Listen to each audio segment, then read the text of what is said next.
हम सब सोचते हैं कि बाजारों को अर्निंग्स, न्यूज़ ये सब चलाता है, पर असल में एक ऐसी अदृश्य शक्ति है, एक साइलेंट फोर्स जिसे ज्यादातर लोग तब तक नहीं देख पाते जब तक बहुत देर ना हो जाए। आज चलिए इसी छिपी हुई ताकत की कहानी को समझते हैं। याद है 2020? वो साल एक पहेली की तरह था। एक तरफ सब कुछ ठप पड़ा था और दूसरी तरफ बाजारों में जैसे कोई पार्टी चल रही थी। आखिर ऐसा क्यों? जब पूरी दुनिया में एक अजीब सी खामोशी थी, तो बाजारों में इतना शोर क्यों था? इस सवाल का जवाब बाजार को देखने का पूरा नजरिया ही बदल देगा। ये आंकड़े देखिए जरा, कहानी बिल्कुल साफ हो जाती है। एक तरफ असली दुनिया, जहां ऑफिस बंद थे, फैक्ट्रियां बंद थीं, लाखों लोगों की नौकरियां जारी थीं, अर्थव्यवस्था 7% सिकुड़ गई। और दूसरी तरफ शेयर बाजार, निफ्टी 7,500 से सीधा 15,000, मतलब 2 गुना। एक ही देश, एक ही साल, पर दो बिल्कुल अलग कहानियां। सवाल वही है, ये कैसे मुमकिन हुआ? इस पूरी पहेली का जवाब सिर्फ एक शब्द में छिपा है, लिक्विडिटी। हाँ, लिक्विडिटी। इसे ऐसे समझिए जैसे ये पैसे का एक बहुत बड़ा नल है, जिसकी चाबी सेंट्रल बैंकों के हाथ में होती है। जब वो इसे खोलते हैं तो पैसा बहता है, और जब बंद करते हैं तो सब कुछ सूखने लगता है। यही है वो अदृश्य शक्ति। तो टेक्निकली लिक्विडिटी का मतलब क्या है? सिंपल भाषा में इसका मतलब है कि इकोनॉमी में कितना कैश आसानी से अवेलेबल है खर्च करने के लिए, निवेश करने के लिए। ये एक सीधी सी बात है। जब सिस्टम में ज़्यादा पैसा होता है तो वो पैसा कहीं ना कहीं तो जाता है, स्टॉक्स में, प्रॉपर्टी में, और उनकी कीमतें बढ़ जाती हैं। और जब ये पैसा सिस्टम से निकाला जाता है तो कीमतें गिर जाती हैं। Simple as that. चलिए इसे एक छोटी सी कहानी से समझते हैं। मान लीजिए एक राजन है और वो एक बेकरी खोलना चाहता है। अब उसे चाहिए लोन। अगर बैंक कहता है कि ब्याज दरें बहुत कम हैं, तो राजन सोचेगा, अरे वाह, ये तो बढ़िया मौका है, और वो तुरंत लोन ले लेगा। अब सोचिए, राजन जैसे हजारों लाखों लोग जब सस्ता लोन लेकर अपना काम शुरू करते हैं, तो इकोनॉमी में क्या होता है? एकदम से जान आ जाती है। और सेंट्रल बैंक बस इसी ब्याज दर वाले डायल को ऊपर नीचे करके पूरी अर्थव्यवस्था में पैसे के बहाव को कंट्रोल करते हैं। लेकिन कभी कभी हालत इतने खराब हो जाते हैं कि सिर्फ ब्याज दरें कम करना काफी नहीं होता, जैसे 2008 की मंदी में हुआ, और फिर 2020 में। ऐसे में सेंट्रल बैंक अपना सबसे बड़ा हथियार निकालते हैं, एक ऐसा टूल जिसे कहते हैं क्वांटिटेटिव ईजिंग, या शॉर्ट में कहें तो QE। अब ये सुनने में बड़ा कॉम्प्लिकेटेड लगता है ना? पर है बहुत सिंपल।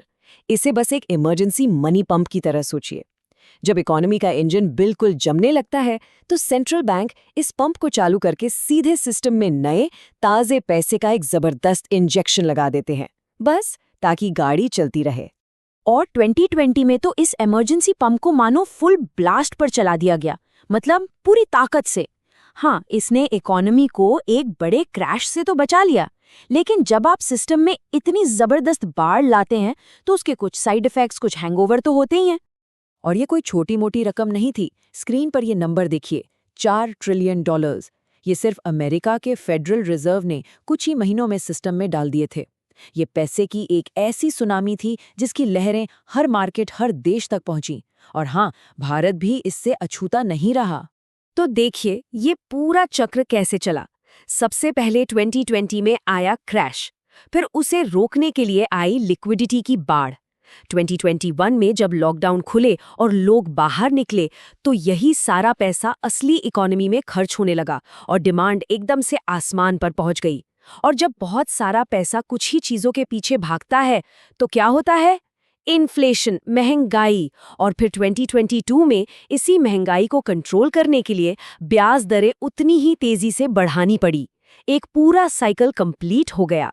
ठीक है, तो ये तो हुई पुरानी कहानी।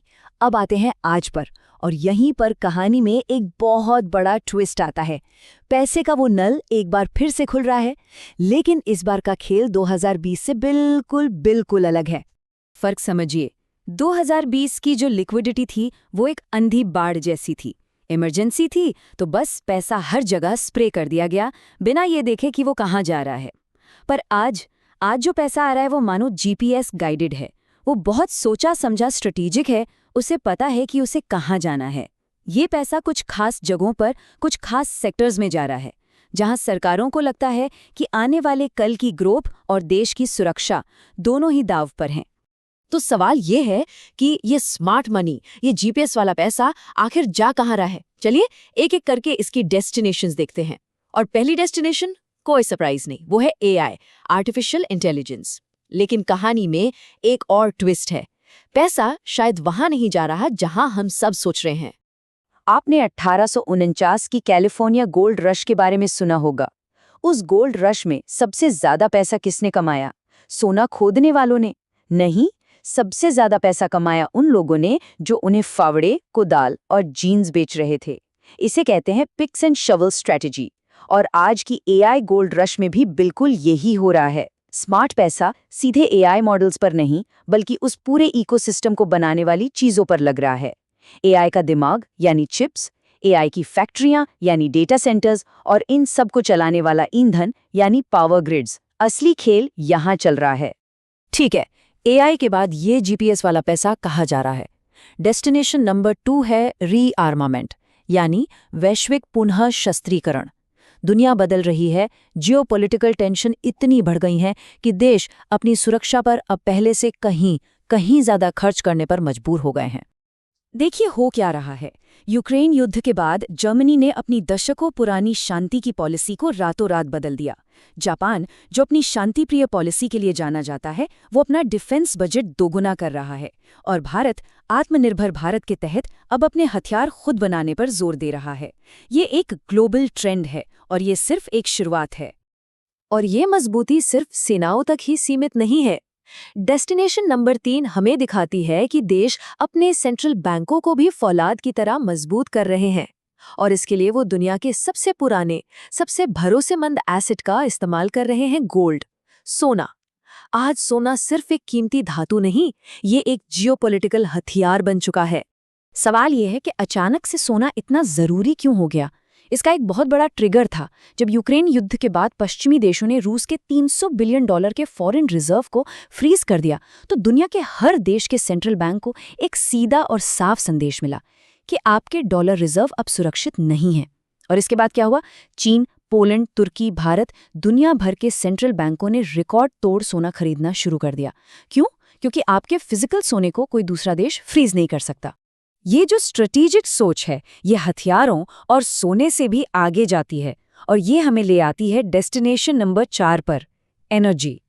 ऊर्जा अब सिर्फ एक कमोडिटी नहीं है जिसे खरीदा और बेचा जाए। नहीं, अब इसे नेशनल सिक्योरिटी और टेक्नोलॉजिकल प्रोग्रेस दोनों की रीढ़ की हड्डी माना जा रहा है। चलिए वापस एआई पर चलते हैं। हमने बात की थी चिप्स और डेटा सेंटर्स की। आपको पता है, ये बड़े बड़े डेटा सेंटर्स एक छोटे शहर जितनी बिजली खाते हैं। तो एक तरफ एआई की वजह से बिजली की जबरदस्त डिमांड बढ़ रही है, और दूसरी तरफ यूक्रेन युद्ध के बाद हर देश एनर्जी के मामले में आत्मनिर्भर होना चाहता है। जब ये दोनों जरूरतें मिलती हैं तो नतीजा क्या होता है? नतीजा ये है कि दुनिया भर के देश अपनी एनर्जी कैपेसिटी में और खासकर न्यूक्लियर पावर में भारी निवेश कर रहे हैं।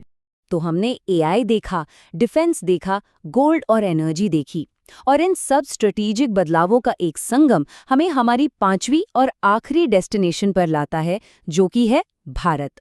दुनिया की बड़ी बड़ी कंपनियां अब समझ चुकी हैं कि वो अपनी पूरी मैन्युफैक्चरिंग के लिए सिर्फ एक देश पर निर्भर नहीं रह सकती। और इस चाइना +1 शिफ्ट का सबसे बड़ा फायदा शायद भारत को ही मिल रहा है। सोचिए, एप्पल, जो दुनिया की सबसे बड़ी कंपनियों में से एक है, वो अब अपने आईफोन्स की एक बड़ी संख्या भारत में बना रही है। ये चाइना +1 स्ट्रैटेजी का सबसे बड़ा सबूत है। और इसके साथ साथ भारत के अंदर भी 2 बड़ी ताकतें काम कर रही हैं।